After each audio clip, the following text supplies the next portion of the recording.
میں Indian channels پہ بیٹھا ہوا تھا، اب ان کے اپنے لوگوں نے یہ پوچھنا شروع کر دیا ہے کہ آپ کی 9 لاکھ فوج اور سی آر پی ایف اور جے کے پولیس، ان کی ناک کے نیچے یہ کچھ ہوتا ہے اور کسی کو کچھ پتہ نہیں چلتا.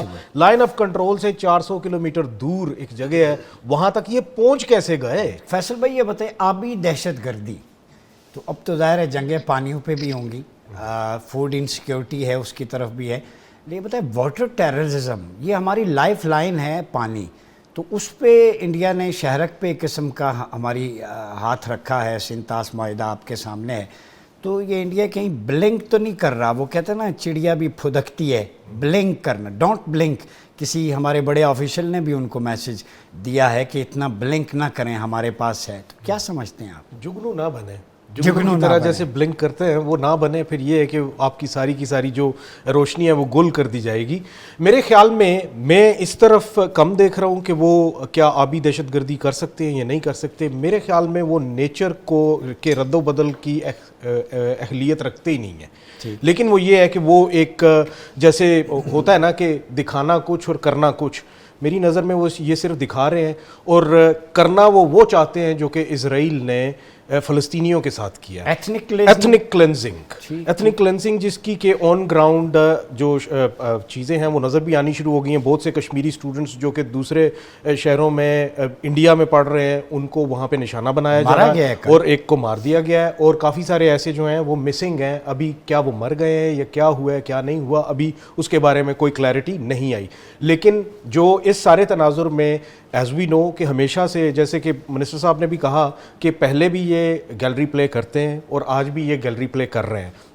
بل کلنٹن سن 2000 میں جب آئے تو چٹی سنگھ پورا ایک وہ سکھوں کا گاؤں تھا، وہاں پہ قتل عام کیا گیا اور مسلمانوں پہ تھوپا گیا. بعد میں انہی کے ہی اپنے ہی جو سکھ فوجی افسران تھے انہوں نے یہ بتایا کہ it had nothing to do with اسلام.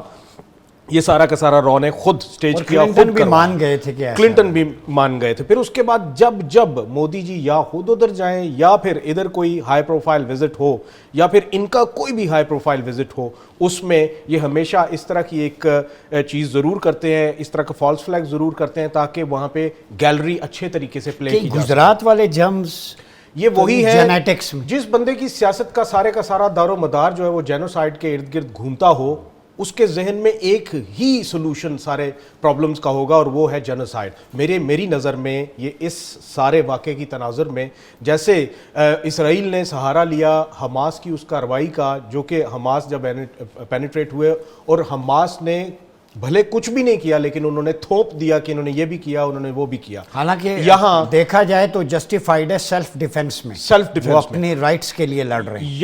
یہاں جو کیا گیا، یہ اس فالس فلیگ میں جو کیا جا رہا ہے، مجھے یہ لگتا ہے کہ اس میں وہ اسی طریقے کی ایک گیم کھیلنا چاہ رہے ہیں جس میں کہ ایک لائسنس لینا چاہ رہے ہیں کہ جب بھی ہم چاہیں کراس بارڈر ہم کچھ بھی کر سکیں، ہمیں کوئی کچھ نہ کہے. یہ بتائیں سردار صاحب چونکہ وہاں کے ہیں، وہاں کی ڈائنامکس کو، پولیٹکس کو بڑا اچھے طریقے سے جانتے ہیں، بیان کیا. یہ جو پاکستان پہ الزام، جیسے میں نے انٹرو میں بھی انہوں نے بھی کہا، ہم سویلین کو تو مارنا ہماری تعلیمات میں ہی نہیں ہے، نہ شب خون مارنا، نہ چھپ کے مارنا، نہ ٹارگٹ کر کے.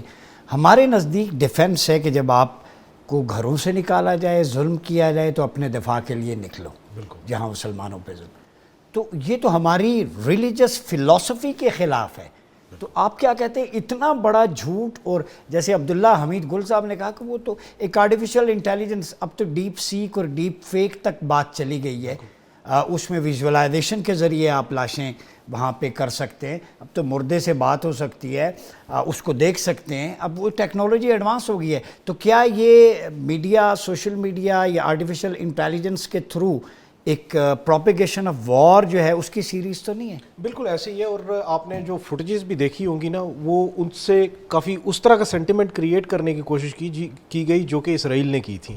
ایسے ہی لوگ بھاگ رہے ہیں آگے پیچھے اور پھر بکھری ہوئی کرسیاں، تاکہ ایک خوف کا ماحول دکھایا جائے. فلمیں بھی بناتے ہیں، فلمیں بناتے ہیں اور یہ بالی ووڈ والے تو فلموں کی وجہ سے مشہور ہے. پہلی بات تو یہ ہے کہ میں سردار صاحب نے جو اپنے جذبات کا اظہار کیا، مجھے تو اس دفعہ لگتا ہے کہ ہمیں کوئی ایک کپ چائے نہیں، چائے کی دیگیں بنانی پڑیں گی اس طرف. جب انڈیا نے اگر کوئی جرت کی اس طرف آنے کی تو چائے کی دیگیں بنے گی. اب ایک ابھی نندن نہیں, اب کوئی ہزاروں کے حساب سے ابھی نندن ہمیں مہمان پکڑنے نوازی پڑیں تو گے. ہے ہماری, مہمان نوازی جو ہے وہ سردار صاحب کشمیری پہ عوام کریں کی گے. تو بالکل ایسا ہی ہے. اور دوسری بات یہ ہے کہ دیکھیں آج بھی میں انڈین چینلز پہ بیٹھا ہوا تھا, اب ان کے اپنے لوگوں نے یہ پوچھنا شروع کر دیا ہے کہ آپ کی 9 لاکھ فوج اور CRPF اور JK پولیس, ان کی ناک کے نیچے یہ کچھ ہوتا ہے اور کسی کو کچھ پتہ نہیں چلتا. لائن آف کنٹرول سے 400 کلومیٹر دور ایک جگہ ہے, وہاں تک یہ پہنچ کیسے گئے, کیسے پہنچ گئے, اور یہ سارا کچھ وہاں پہ ہوتا ہے اور کوئی اس کو روکنے والا نہیں ہوتا. کیا انٹینشنلی کسی نے نہیں روکا, یا ان لوگوں کو روکنا ہی نہیں تھا کیونکہ یہ اپنے تھے؟ یہ ان کے اپنے ہی لوگ تھے. جیسا کہ عبداللہ صاحب نے پہلے بہت اچھے طریقے سے اس چیز کو ہائی لائٹ کیا ہے کہ وہاں پہ بہت سے لوگوں کو مطلب ان کی فیملیز کو دور بھیج دیا گیا. انہوں نے ایک سیٹ ماہ کے بعد ایون کہ اپنے شرواسوا گروپ دلی میں بیٹھے ہوئے ان کو بھی ایک دن پہلے سے ہی مواد دے دیا گیا ہوگا کہ آپ نے یہ چیزیں میڈیا کو دینی ہے.